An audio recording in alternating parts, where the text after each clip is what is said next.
Сәлеметсіздер ме? Мен Шайхудинова Альбина Ақтау қаласындағы нөмір 7 мектеп лицейінің 11 сынып оқушысымын. Тарихта алтын әріптермен жазылған ұлы әрі талантты тұлғалар бар және болған. Бірақ олардың біз білмейтін қандай қасиеттері бар? Бірге біліп отырайық. Бауыржан Момышұлы өзінің бұйрығынан бас тартқан себебі құжатында Момышұлы емес, Момышев жазылғандығынан.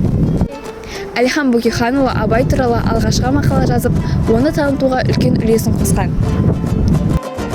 Бірінші Елизавета 1767 жылы дүниеден өткен кезде оның гардеробында 15.000 көйлек болған екен. Ахмет Байтұрсынұлы атамыздың әлі күнге дейін табылмаған 15-ке жуық еңбектері бар болуы мүмкін екен. Наполеон мысықтардан қатты қорықса, Ленин керісінше мысықтарды қатты жақсы көрген. Шәкәрім Құдайбердіұлының сүйегі 30 жыл құрқұдықта жатып, содан кейін ғана жерленген. Ал Моцарт 3 жасынан бастап музыка жазған екен. Бүгінге осы қадірлі көрермендер, назарларыңызға рахмет. Аман есен сау болыңыз.